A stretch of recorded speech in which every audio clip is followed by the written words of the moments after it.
My name is Ava, and I'm 32 years old. I never expected that December morning when my doorbell rang at 5:30 a.m. My parents had dumped my grandfather on my doorstep in freezing temperatures with nothing but a small suitcase and a hastily written note saying, "You take care of him, we can't handle it anymore." They kicked him out to make room for my perfect sister and her family. I was horrified seeing my beloved Grandpa James shivering in the cold confusion clouding his eyes. Before I tell you what happened next, let me know where you're watching from and hit that subscribe button as I share how this Christmas betrayal changed our lives forever. Before that December morning, my life was simple and predictable. I lived in a cozy one-bedroom apartment in Portland, worked as a marketing coordinator for a local company, and enjoyed my independence as a single woman. I had a comfortable routine: yoga on Tuesday evenings, coffee with friends on weekends, and the occasional date that rarely led anywhere serious. My relationship with my parents and sister Natalie was cordial but distant. We gathered for major holidays and birthdays, exchanged pleasantries, and then returned to our separate lives. That all changed on December 23rd. The sound of my doorbell at 5:30 in the morning sent a jolt of panic through my body. Nobody rings at that hour unless something terrible has happened. I stumbled out of bed, heart racing, and pulled on my robe as I made my way to the door. Through the peephole, I could see the distorted image of an elderly man. For a second, I didn't recognize him. Then it hit me. It was my grandfather, Grandpa James. I yanked the door open. "Grandpa, what are you doing here?" I asked, utterly confused. There he stood in the dim hallway light, a small suitcase at his feet. At 78, Grandpa James had always been tall and proud, but that morning he looked diminished somehow. His shoulders were hunched against the cold, his thin jacket totally inadequate for the 20-degree weather. Snow dusted his gray hair and clung to his shoulders. His face wore an expression of confusion and hurt that broke my heart instantly. "Ava," he asked, his voice uncertain. "Your father dropped me off. He said you're expecting me." I pulled him inside immediately, shocked by how cold his hands felt. That's when I noticed the envelope sticking out of his jacket pocket. I helped him sit down on my couch and gently took the envelope. Inside was a note written in my mother's handwriting. "Ava, we can't deal with Dad anymore. His forgetfulness is getting worse, and with Natalie, Brian, and the twins moving back home, we just don't have the space or patience. You've always been good with him. You take care of him, we can't handle it anymore. We'll call you after the holidays." My hands trembled as I read the note. This couldn't be happening. My parents had literally abandoned their elderly father on my doorstep before dawn on one of the coldest days of the year, 2 days before Christmas. "Would you like some tea, Grandpa?" I asked, trying to keep my voice steady. He nodded, still looking disoriented. "I'm sorry for the early hour, Ava. George said you were expecting me, but you seem surprised." George, my father. The man who had just dumped his own father at my door like an unwanted package. While I made tea, my mind raced through recent family events. Grandpa James had been living with my parents since my grandmother passed 3 years ago. He'd started showing early signs of dementia about a year ago, nothing severe, mostly forgetfulness and occasional confusion. My sister Natalie had recently moved back to town with her husband Brian and their 4-year-old twins after he got a job transfer. They had been staying with my parents temporarily while house hunting. I brought Grandpa his tea and sat beside him. "Did Dad tell you anything else?" I asked gently. Grandpa stared into his cup. "They've been different lately. Your mother seems frustrated with me all the time. I try to stay out of the way, but the house got very full with Natalie and the little ones." He looked up at me, his blue eyes suddenly clear and pained. "Did I do something wrong, Ava?" The question nearly shattered me. I pulled him into a hug, feeling his fragile shoulders under my arms. "No, Grandpa. You did absolutely nothing wrong." While he sipped his tea, I stepped into my bedroom and called my parents. No answer. I called again. Straight to voicemail. I texted, "You can't just abandon Grandpa at my door without warning. Call me immediately." No response. When I returned to the living room, Grandpa looked a bit warmer, but no less confused. "They've been talking about me when they think I can't hear," he confided quietly. "Your mother told Natalie I was becoming too much to handle. I try to be helpful, but I forget things sometimes. Last week I left the water running in the bathroom. Your father was very angry." I sat beside him, my initial shock giving way to a slow, burning rage. This wasn't a sudden decision. They had been making him feel unwelcome in their home for months, and now they had discarded him without warning, without consideration for his dignity or feelings. "Has this been going on for a while?" I asked. Grandpa nodded slowly. "Since Natalie came back. There's not enough space, you see. The twins need room to play. I understand that." He attempted a smile that didn't reach his eyes. "I just didn't expect to leave quite like this." The understatement broke my heart all over again. As Grandpa James dozed off on my couch, exhausted from the emotional morning, I sat watching him, wondering how my own parents could be so cruel to the man who had raised them with nothing but love. I called in sick to work that day. There was no way I could focus on marketing campaigns while trying to figure out how to suddenly accommodate my grandfather in my small apartment. While Grandpa napped, I assessed my living situation with new eyes. My one-bedroom apartment had seemed perfectly adequate for a single woman, but now it felt impossibly small. Where would he sleep? The couch was fine for a night or two, but not as a permanent solution. As I moved around, quietly making space in my closet for his few belongings, memories flooded back. Grandpa James taking me fishing when I was 8, patiently showing me how to bait the hook, even though I squealed every time the worm wriggled. Teaching me to drive in his old blue pickup truck when I turned 16, his calm voice guiding me as I nervously navigated suburban streets. The way he attended every one of my high school debate competitions while my parents were busy with Natalie's dance recitals and soccer games. How he'd slipped me extra money for textbooks in college when my parents insisted I needed to learn financial responsibility on my own. He had always been there for me, steady and supportive in his quiet way. Now it was my turn to be there for him. Around noon, my phone finally rang my mother. I stepped onto my small balcony to take the call, not wanting to wake Grandpa. "What were you thinking?" I hissed without preamble. "Don't take that tone with me, Ava," my mother replied, her voice irritatingly calm. "We did what we had to do. You abandoned your elderly father on my doorstep at 5:30 in the morning in freezing temperatures. You couldn't even give me warning. We knew you'd try to talk us out of it," she said, as if that justified everything. "Look, your father and I have been carrying the burden for 3 years now. It's getting worse, Ava. He forgets to turn off stoves. He wanders at night. With the twins there now, it's just not safe. So you throw him away like garbage." My voice cracked with emotion. "Don't be dramatic. We didn't throw him away. We brought him to family, to you. Natalie needs the space for the twins. It's just temporary until you find him a home." The casual way she said "find him a home" made my blood boil, as if Grandpa James was a stray dog that needed to be dropped at a shelter. "He already had a home," I said, "with you, his son." "Well, that arrangement isn't working anymore," she replied frostily. "Natalie's children need stability, and your father and I are exhausted from watching Dad 24/7. I ended the call before saying something I might regret. When I went back inside, I noticed Grandpa's medications on the kitchen counter where I'd placed them from his suitcase. Several bottles were nearly empty. I checked the dates; they should have been refilled weeks ago. Had my parents been neglecting his medication too? That afternoon, while Grandpa watched television, I drove to my parents' house to collect more of his things.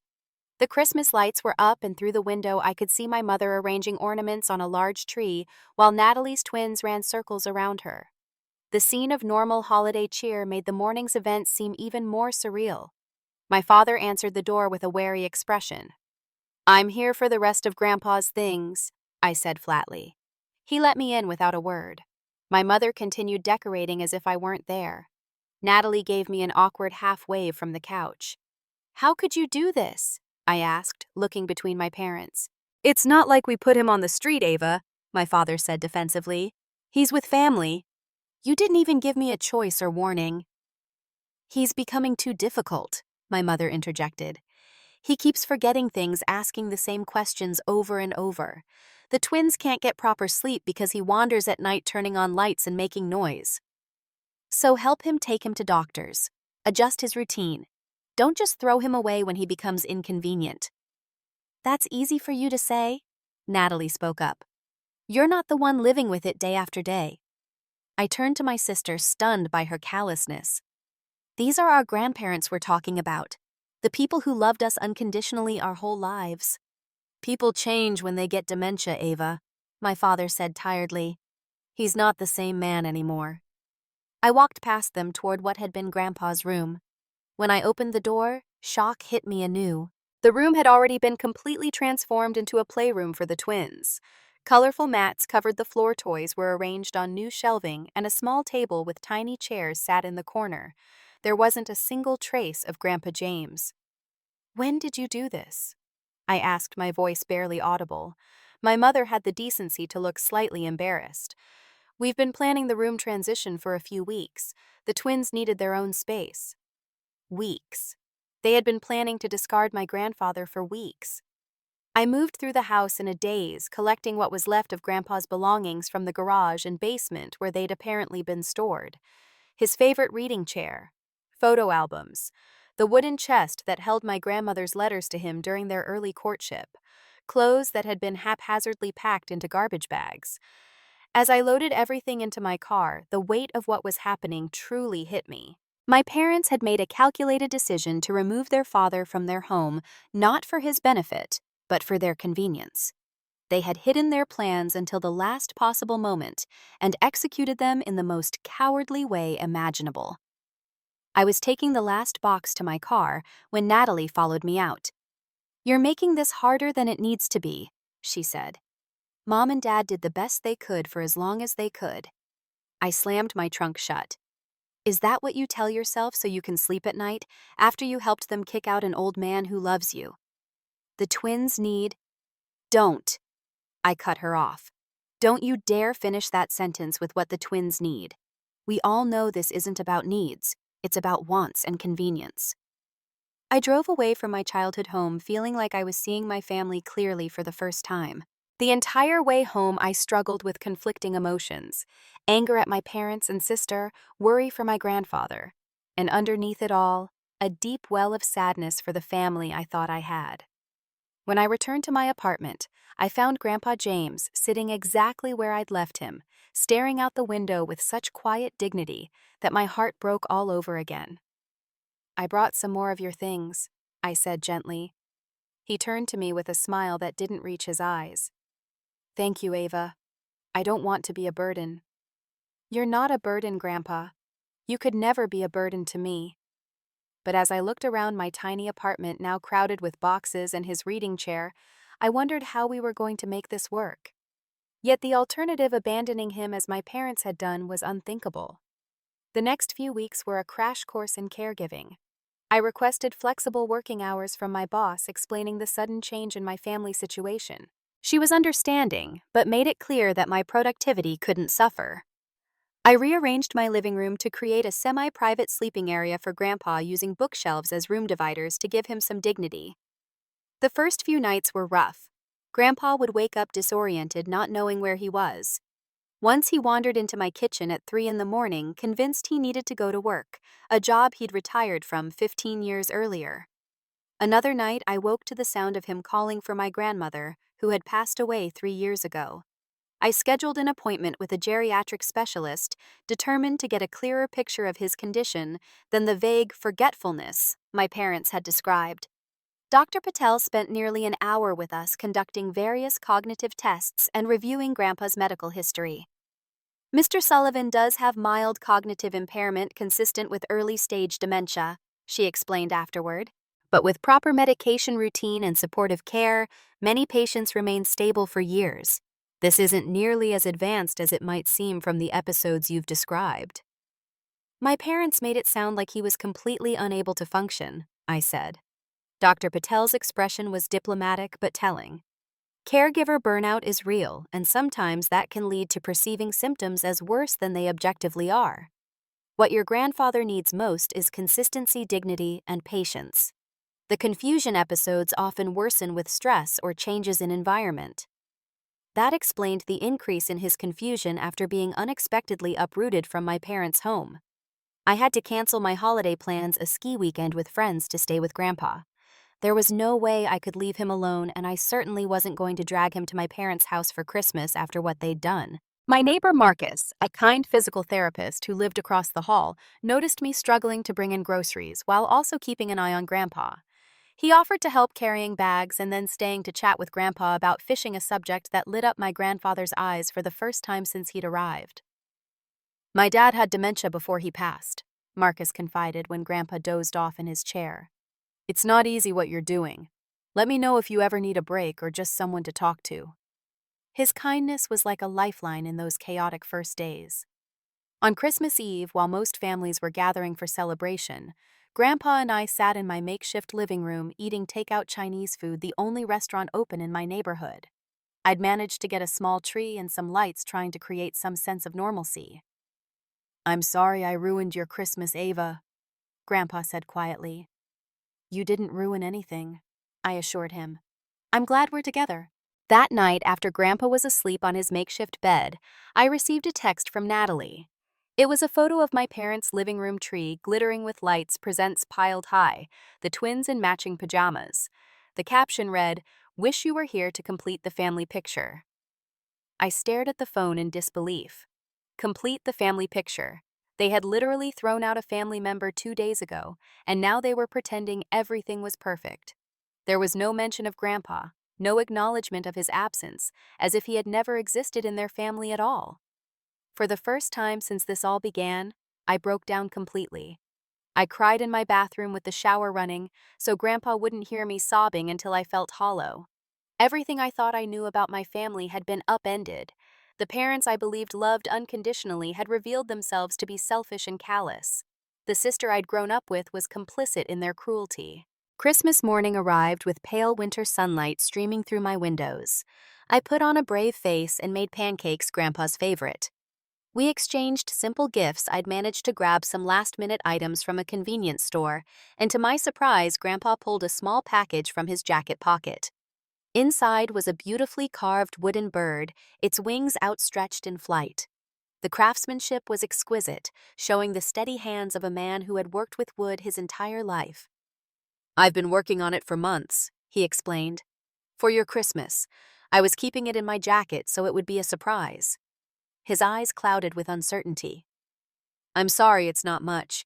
If I had known I was coming to stay, I would have brought proper gifts. It's beautiful, Grandpa, I said, genuinely moved. I'll treasure it forever. He patted my hand, his eyes suddenly clear and sad. I know I'm a burden to you now, Ava, just like I was to them. Old people become inconvenient when our minds start to go. You are not a burden, I said firmly, fighting back tears. And you are not inconvenient. You're my grandfather and I love you. We're going to figure this out together. As I watched him carefully cutting his pancakes, hands still nimble despite his age, a determination settled over me. I would find a way to make this work, not as a temporary solution, until I could find him a home, as my mother had so coldly suggested, but as a new life for both of us. One where he would be valued, respected, and loved. I just had no idea yet how I was going to do it. 1 month after Grandpa James arrived on my doorstep, we had established a wobbly routine.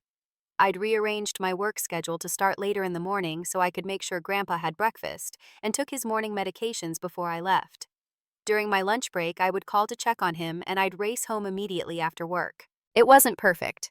There were still many hours when he was alone, but it was the best I could manage. My boss, initially sympathetic, was growing impatient with my new schedule and frequent phone calls.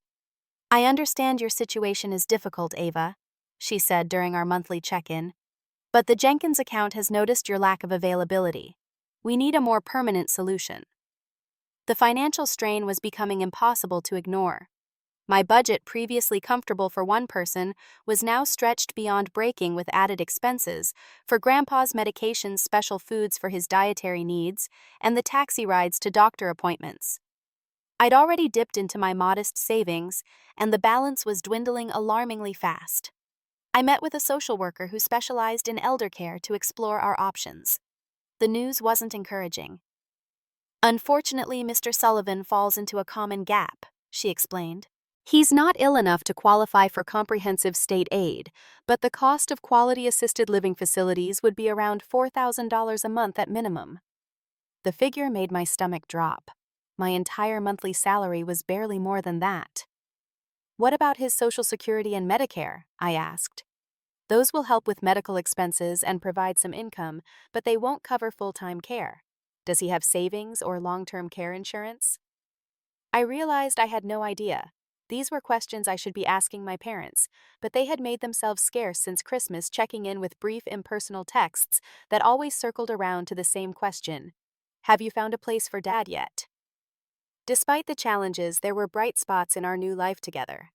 Grandpa, after the initial period of increased confusion, had begun to stabilize with proper medication and routine. He was making visible efforts to help around the apartment, washing dishes, folding laundry, even though his attempts sometimes created more work when he misplaced items or used the wrong cleaning products. "I want to earn my keep," he insisted when I tried to tell him he didn't need to help. The phrase broke my heart. At 78, after a lifetime of work and caring for others, my grandfather felt he needed to earn his keep to deserve a place in his family's home.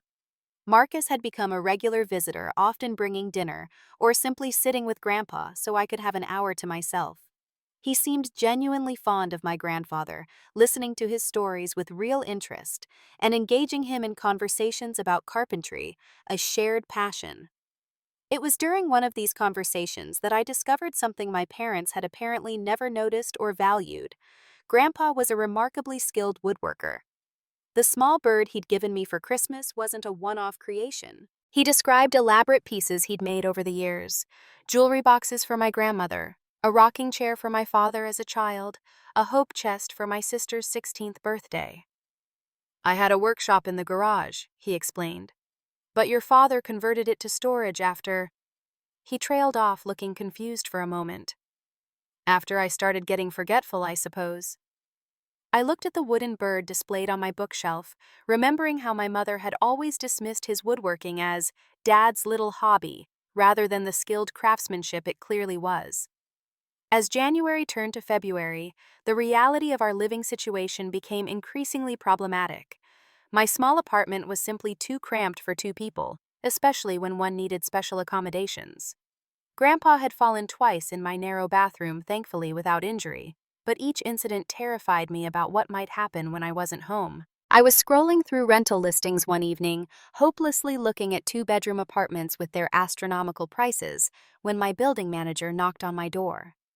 "The ground floor two-bedroom is opening up next month," she informed me. "Since you've been a good tenant for 3 years, I wanted to give you first option before I list it." The ground floor apartment would be perfect, no stairs for Grandpa to navigate, a walk-in shower instead of the tub in my current bathroom, and significantly more space. But the rent would be nearly double what I was currently paying. "Can I think about it?" I asked, knowing I couldn't possibly afford it, but unable to immediately decline such a perfect solution. That night, Marcus came over with pizza, and while Grandpa dozed in his chair, I confided my financial dilemma. "What about Grandpa's woodworking?" Marcus suggested. "That bird he made is museum quality. People pay good money for handcrafted items like that." I looked at the bird, an idea slowly forming. "You think people would buy his carvings?" "Absolutely, especially with the whole artisanal handmade movement. Etsy craft fairs, farmers markets, there's a huge market for authentic handcrafted items with a story behind them." The next day, I took photos of Grandpa's bird and created a simple Etsy listing describing it as handcrafted by a master woodworker with 60 years of experience. I priced it at $75, having no idea if that was reasonable, and promptly forgot about it as work and caregiving consumed my attention. 3 days later, I checked the listing and was shocked to find not only had the bird sold, but 5 people had messaged asking if we had similar items available. When I told Grandpa about the sale, his eyes lit up in a way I hadn't seen since before Christmas. "Someone wants my carvings." "Several someones," I confirmed. "Do you think you could make more if we got you the right tools and materials?" The question transformed him. He sat straighter, his expression focused and clear.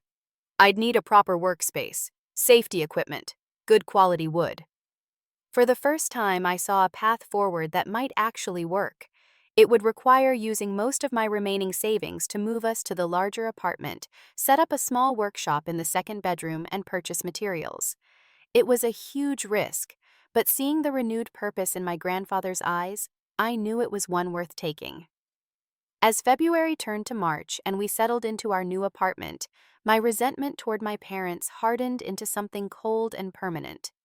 They called occasionally, always with the same questions. Had I found a facility yet? Was it getting too difficult?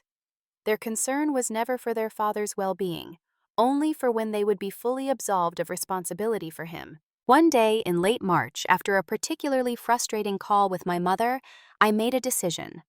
I stopped answering their calls entirely. If they couldn't be bothered to care about Grandpa as a person, rather than a problem to be solved, they didn't deserve updates on our lives. Let them wonder. Let them worry. Let them feel a fraction of the uncertainty and anxiety they had inflicted on their own father when they abandoned him on my doorstep in the cold. By June, 6 months after Grandpa's unexpected arrival, our lives had transformed in ways I never could have imagined. Our new ground floor apartment had become a true home. The second bedroom, originally intended as Grandpa's sleeping space, had evolved into a well-organized woodworking studio with his bed tucked neatly in one corner. We'd installed special ventilation, proper lighting, and all the tools he needed to work safely and comfortably. What had started as a single Etsy listing had grown into James's Woodworks, a small but thriving business selling handcrafted wooden birds, jewelry boxes, and small furniture pieces. Each item included a card telling the story of the 78-year-old master craftsman who had rediscovered his passion. Customers loved the personal touch, and the quality of his work and orders had become steady enough that I'd hired a part-time college student to handle the shipping and online communications. More remarkable than the business success was Grandpa's transformation. The confused, diminished man who had appeared on my doorstep that December morning had regained his confidence and purpose. His cognitive symptoms, while still present, had stabilized and even improved in some areas. Dr. Patel attributed this to the combination of proper medication, regular cognitive engagement, and most importantly, having meaningful work and feeling valued. "Purpose and dignity are powerful medicine," she'd said during our last appointment. "Many dementia patients decline rapidly when they're made to feel useless or burdensome. Your grandfather is thriving because he still feels he has something important to contribute." My own work situation had improved as well. After nearly losing my job due to caregiving responsibilities, I'd negotiated a partial remote work arrangement, allowing me to be home 3 days a week. The income from Grandpa's woodworking business, while not enormous, provided the financial cushion we needed to make ends meet. But the most unexpected development in our new life was the community we'd built around us. Marcus, my neighbor, who had offered help in those first difficult days, had become much more than a friendly face. Our shared experience of caring for a loved one with dementia had created a bond that deepened into romance by spring. He now spent most evenings with us, bringing his gentle humor and patient understanding to our home. We'd also connected with a local support group for families affected by dementia, finding friendship and resources that made our journey easier. Some members of the group had become customers and advocates for Grandpa's woodwork, spreading the word throughout their networks. Of course, life wasn't without its challenges. Grandpa still had bad days when confusion overtook him when he called me by my mother's name or became agitated because nothing felt familiar. Medication adjustments were ongoing, and each change brought a period of uncertainty and side effects. There were nights I lay awake worrying about the future, about how we would manage if his condition deteriorated significantly. On one such difficult evening, after I'd spent an hour calming Grandpa from a particularly bad episode of sundowning confusion, he looked at me with heartbreaking clarity. "I've hijacked your life, haven't I?" he asked quietly. "A young woman like you should be living her own life, not caring for an old man who can't remember what day it is half the time." I sat beside him on the edge of his bed. "You haven't hijacked anything, Grandpa. My life is better with you in it." "You're a terrible liar," he said with a sad smile. "I see how tired you get, how you rush home to check on me, the dates you cancel when I'm having a bad day." "Those are my choices," I said firmly. "And I make them because you matter to me, because family doesn't abandon family when things get difficult." The words hung between us, the unspoken reference to my parents' actions impossible to miss. As spring turned to summer, my parents' occasional messages became more frequent and increasingly uncomfortable. After months of silence from me, they seemed to realize that I wasn't going to solve the problem the way they'd expected. My father called my office when I wouldn't answer his calls to my cell phone. My mother sent increasingly guilt-laden texts about family obligations and how I was tearing the family apart with my stubbornness. What finally broke the dam was an unexpected visit from my sister Natalie in late June. She arrived unannounced on a Saturday morning looking uncomfortable and out of place in our apartment. "They sent you to do their dirty work," I asked, not bothering to hide my bitterness. "Actually, they don't know I'm here," she replied, surprising me. "Can we talk?" While Grandpa worked in his studio headphones on as he sanded a new creation, Natalie and I sat at my small kitchen table. "The place looks nice," she offered awkwardly. "Grandpa seems good." "He is good," I replied. "No thanks to any of you." Natalie flinched but didn't argue. "I owe you an apology, Ava. What we did, what I allowed to happen, was wrong." "You think?" The sarcasm was thick in my voice. "I've been doing a lot of thinking these past months, watching Mom and Dad, seeing how quickly they erased Grandpa from our lives." She trailed off, looking down at her hands. "It made me wonder what they might do someday when I'm no longer useful or convenient." Her honesty caught me off guard. "Why are you really here, Natalie?" She hesitated, then spoke in a rush. "There's something you should know. About Mom and Dad. About why they were so quick to get rid of Grandpa." A cold feeling settled in my stomach. "What is it?" It wasn't just about space or the twins or his forgetfulness. It was about money. She couldn't meet my eyes as she continued. "Grandpa's pension checks were going into Dad's account, and he has savings, quite a bit actually, from selling the house after Grandma died." The implications hit me like a physical blow. They were using his money. Natalie nodded miserably. "For years. Dad made himself joint on all Grandpa's accounts to help manage the finances. But after you took Grandpa in, I overheard them arguing about how they couldn't access his pension anymore because it needs his signature for the deposit." I felt physically ill. Financial elder abuse. By my own parents. Against their father. "There's more," Natalie continued. "They've been struggling financially. Dad's business isn't doing well. They've been using Grandpa's money to cover their mortgage car payments, even helped with my rent before we moved back. When Grandpa left, that money dried up." I stood up abruptly, needing to move to process this new betrayal. "Does Grandpa know they've been using his money?" "I don't think so. Dad always just told him everything was taken care of whenever he asked about finances." After Natalie left, I consulted with a lawyer who specialized in elder law. The picture he painted was grim but clear. My parents had likely committed financial exploitation, and as Grandpa's current caregiver, I had both the right and responsibility to protect him from further abuse. "We should petition for legal guardianship," the lawyer advised. "Given the circumstances and your grandfather's cognitive condition, the court will likely grant it. That will allow you to protect his assets and recover what you can of the misappropriated funds." The process was painful but necessary. When the legal papers were served to my parents, my father called in a rage. "How dare you!" he shouted. "After everything we've done for him, for you, this is how you repay us, by accusing us of stealing." "Did you or did you not use Grandpa's pension and savings without his knowledge or consent?" I asked calmly.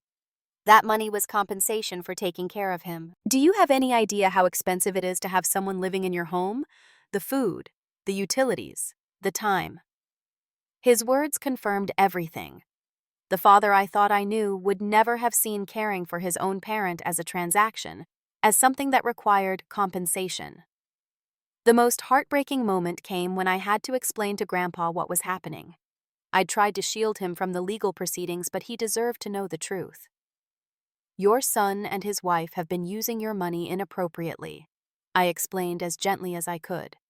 "We need to take legal steps to protect what's left and make sure your needs are covered going forward." He sat quietly for a long moment, processing this new betrayal. When he finally spoke, his voice was steady and clear, one of those moments of perfect lucidity that still surprised me. "I would have given George anything he needed if he'd asked," he said simply. "He's my son. He didn't need to steal from me." The dignified sadness in his voice cemented my resolve. I would protect this man with everything I had, even if it meant permanently severing ties with my parents. As December approached again, marking a full year since Grandpa had arrived on my doorstep, our lives had found a comfortable rhythm. James's Woodworks had grown from a small Etsy shop to a recognized brand in artisanal woodcraft circles. We'd been featured in a local newspaper, bringing enough business that we now had a 3-week backlog of orders. The income, combined with Grandpa's recovered pension and the modest restitution my parents had been ordered to pay, gave us financial stability I hadn't thought possible a year ago. Grandpa's health had stabilized remarkably. While his dementia hadn't disappeared, there were still confused moments, still days when the past and present blurred together in his mind. He functioned far better than anyone had expected. The combination of purpose, dignity, proper medical care, and love had worked a kind of quiet miracle. Marcus had become a permanent fixture in our lives, his patience and understanding a constant source of support. He'd moved in with us over the summer, bringing even more warmth and stability to our household. I had limited contact with my parents since the legal proceedings, speaking to them only through our respective lawyers. Natalie, however, had made efforts to rebuild our relationship, bringing her twins for occasional visits. The children were delighted by their great-grandfather, especially when he let them help in his workshop, guiding their small hands as they sanded pieces of wood smooth. It was 2 weeks before Christmas when the doorbell rang one Sunday morning. I opened it to find my parents and Natalie standing awkwardly in the hallway. My father looked older somehow, stress etched into the lines around his eyes. My mother clutched her handbag like a shield. "May we come in?" my father asked, his usual confidence notably absent. I hesitated, then stepped aside. In the living room, Grandpa was showing the twins how to assemble a simple wooden puzzle he'd made for them. He looked up as we entered, his expression unchanging when he saw his son. "Hello, George," he said calmly. "Helen." My mother rushed forward, suddenly effusive. "Dad, you look wonderful. The place is lovely, Ava. So much space. And those wooden birds on the shelf, did you make those?" "Dad? They're exquisite." Her artificial enthusiasm grated on my nerves. "What are you doing here?" I asked directly. My father cleared his throat. "We wanted to see how Dad was doing. It's been almost a year." "A year since you dumped him at my door before dawn?" "Yes, it has." "Ava," Natalie said quietly, "they want to talk. Really talk." I looked at Grandpa, who nodded slightly. "It's all right, Ava. Let's hear what they have to say." Marcus suggested taking the twins to the park, giving us privacy for what promised to be a difficult conversation. Once they were gone, an uncomfortable silence settled over the room. "You've done well for yourselves," my father finally said, looking around the apartment. "The woodworking business seems successful."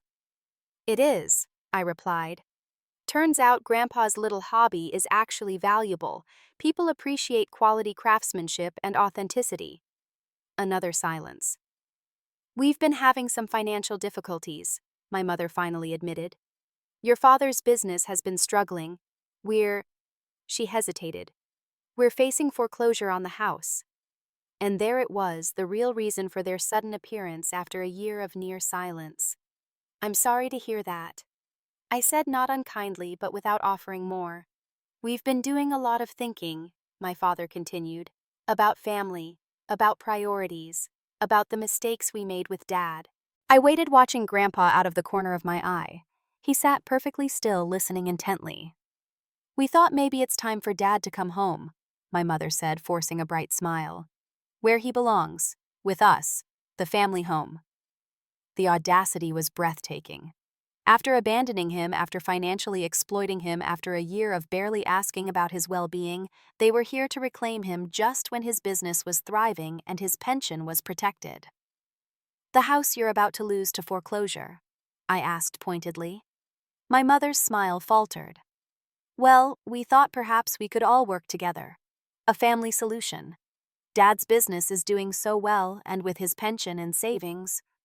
I couldn't believe what I was hearing. "You're here because you think Grandpa will bail you out. That's why you suddenly want him home." "That's not fair," my father protested, but weakly. "He's my father. Of course I want him with me." "You didn't want him with you a year ago," I pointed out, "when he was just an inconvenience taking up space your golden child needed." "People make mistakes," my mother said. "Family forgives. Family helps family. That's what families do." I laughed without humor. Is that what families do? Was that the principle you were following when you abandoned an elderly man with dementia on a doorstep at 5:30 in the morning in freezing temperatures? They had no answer for that. Natalie, who had been quiet, finally spoke. I told them this was a bad idea, that they couldn't just waltz back in after a year and expect everything to be forgiven because now they need help. My father turned to her, betrayal in his eyes. You said you'd support us. I said I'd help you talk to Ava and Grandpa. Not that I'd support this transparent attempt to access his money again. The tension in the room was unbearable. Through it all, Grandpa had remained silent, watching the family drama unfold with surprising composure. Now he stood up slowly, commanding attention without a word. I would like to say something, he said, his voice stronger and clearer than I'd heard in months. We all fell silent. George, you're my son, and I will always love you. But love doesn't mean allowing yourself to be used and discarded. A year ago, you decided I was a burden you couldn't bear. You made that choice without talking to me, without giving me dignity or voice in my own life.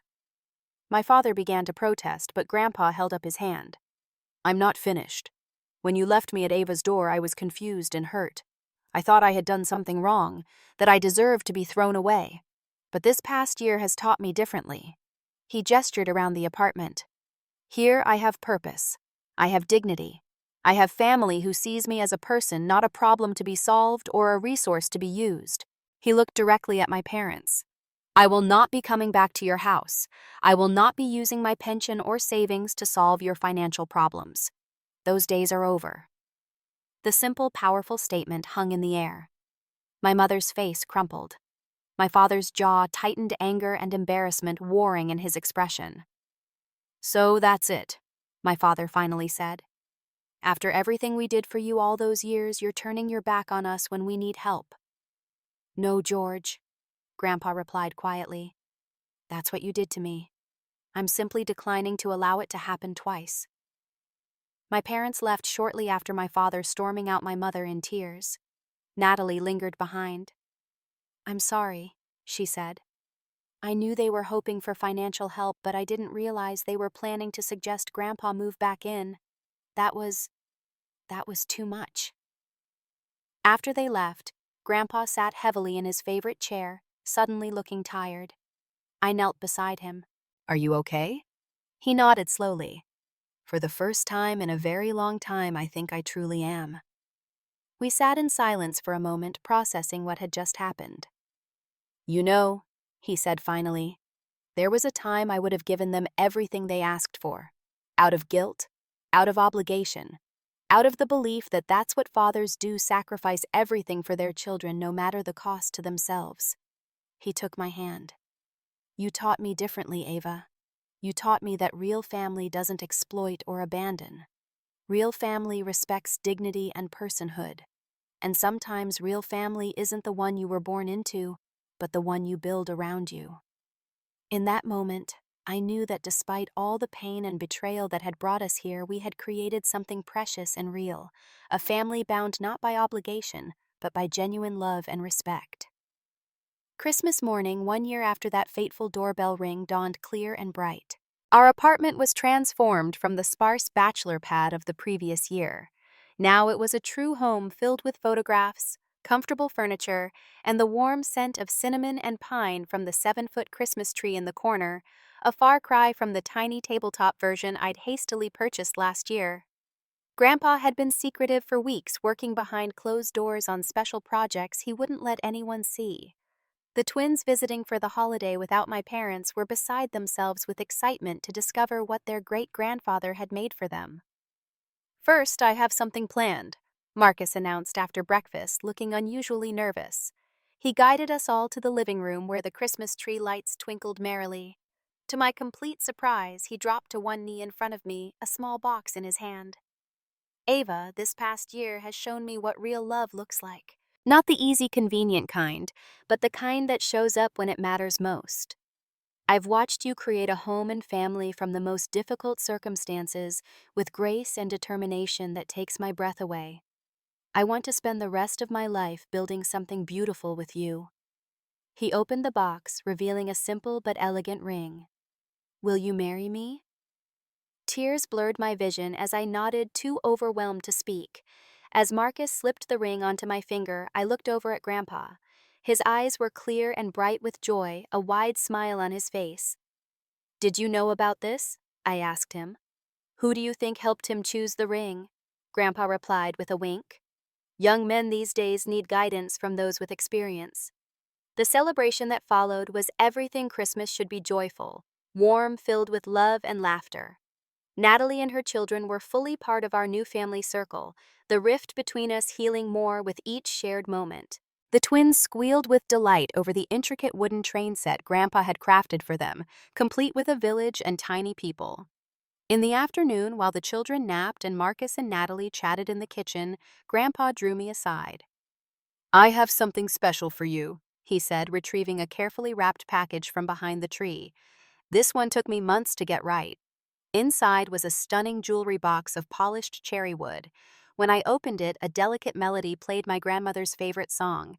The craftsmanship was extraordinary, with inlaid patterns of lighter wood creating a design of intertwined branches and leaves around the edges.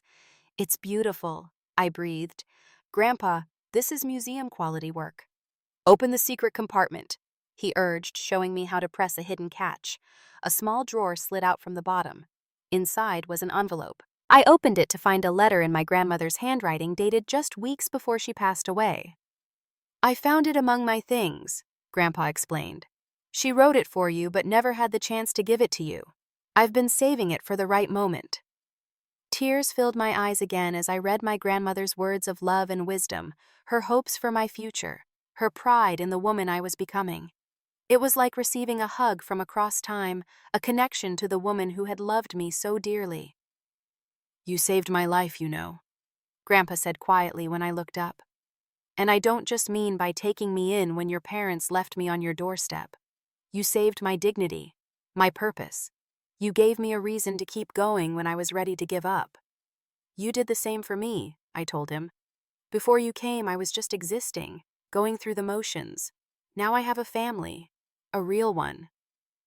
The months following that Christmas brought both challenges and blessings. My parents, after their initial anger, eventually returned with a more genuine apology. There were difficult conversations, painful acknowledgments of past hurts, and tentative steps toward a new kind of relationship, one with clear boundaries and expectations. It wasn't perfect, but it was honest in a way our family had never been before. Grandpa's business continued to thrive, expanding to include classes where he taught woodworking skills to other seniors, creating a community of artisans who found renewed purpose in creating beautiful things with their hands. I transitioned to a new career in elder advocacy, using our experience to help other families navigate the complicated terrain of aging and caregiving with dignity and respect. The journey hadn't been easy. There had been moments I thought we wouldn't make it, nights when Grandpa's confusion was overwhelming, days when the financial pressure seemed unbearable, times when the anger at my parents threatened to consume me. But we had persevered one day at a time, building something stronger and more beautiful than I could have imagined that cold December morning. Family isn't about convenience or obligation, it's about showing up when it matters most. I lost the parents I thought I had, but I gained something more valuable: the knowledge that I'm strong enough to stand up for what's right, even when it breaks my heart. And sometimes the family we rebuild is stronger than the one we were born into. As I watch Grandpa James now teaching Natalie's twins how to sand wood with the grain, his hands steady and sure as they guide tiny fingers, I wonder, have you ever had to choose between what's expected and what's right? Between the family you were born into and the family you choose to build? I'd love to hear your stories in the comments below. And if this journey resonated with you, please hit that subscribe button to join our family here. Thank you for listening, and remember, true love isn't always convenient, but it's always worth it.